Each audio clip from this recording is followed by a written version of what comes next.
नव नव audio video comedy आ लाइव प्रोग्राम सबसे पहले देखबा के लिए हमारे यूट्यूब चैनल मैथिली दबंग के लाल बटन दबाकर सब्सक्राइब करू। फूलों से सजाया है दरबार मेरी मैया, फूलों से सजाया है दरबार मेरी मैया। बिगड़ी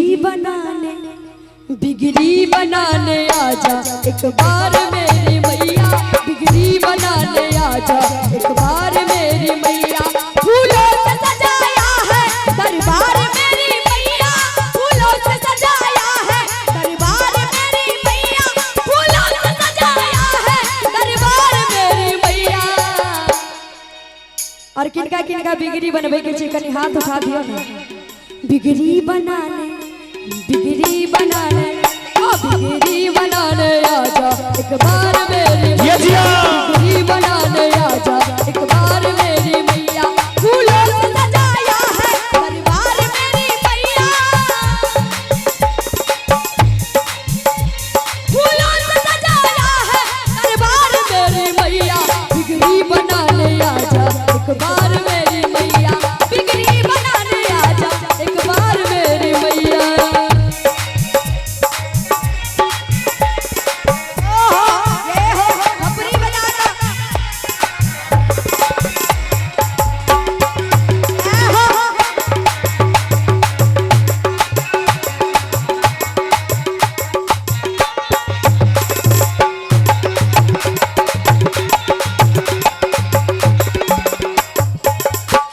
दरबार में जो भक्त सर झुकाते हैं, रोते रोते आते हंसते हुए जाते हैं।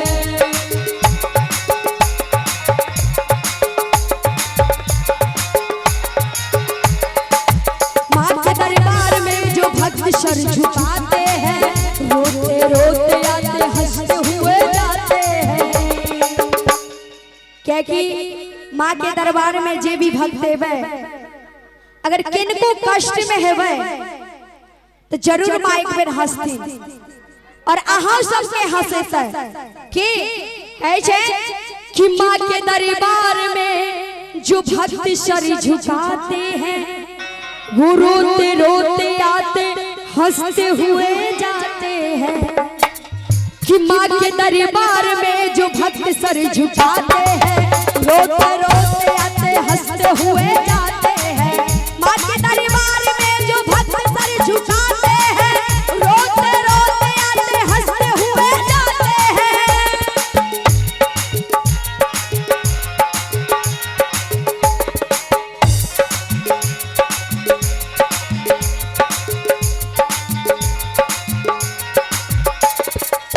और कि कर दे करम तू मुझ पे एक बार मेरी मैया, कर दे करम तू मुझ पे एक बार मेरी मैया। जय हो। बिगड़ी बनाने बिगड़ी बनाने आजा एक बार मेरी मैया, बिगड़ी बनाने आजा एक बार मेरी मैया। फूलों से सजाया है दरबार मेरी मैया, फूलों से सजाया है दरबार मेरी मैया। बिगड़ी बनाने आजा एक बार मेरी मैया, बिगड़ी बनाने आजा एक बार मेरी मैया।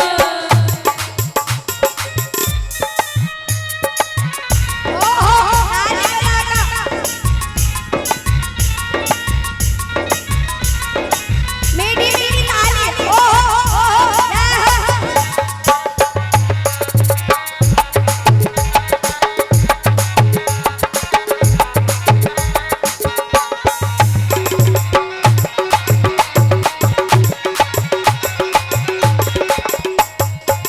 मां के दरबार में जो भक्त सर झुकाते हैं, मां के दरबार में जो भक्त सर झुकाते हैं, रोते रोते आते हंसते हुए जाते हैं।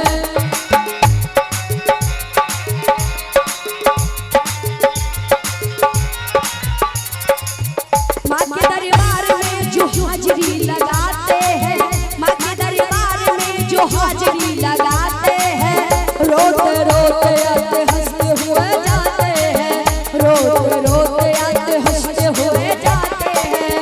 और कि कर दे करम तू मुझ पे एक बार मेरी मैया,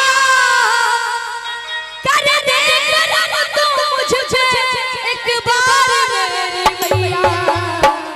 और सब गोटी थपड़ी बजा कर हाथ उठाकर सब गोटी एने मैं बहन सब आओ सब उठाकर एनु सा बिगड़ी बनाने, हाँ बिगड़ी बनाने आजा एक बार मेरी मैया, बिगड़ी बनाने आजा एक बार मेरी मैया, बिगड़ी बनाने आजा एक बार मेरी मैया। फूलों से सजाया है दरबार मेरी मैया, फूलों से सजाया है दरबार मेरी मैया, फूलों से सजाया है दरबार मेरी मैया। और मीठी मीठी तालियां बजाना है और कहना क्या, बिगड़ी बनाने, हाँ बिगड़ी बनाने आजा एक बार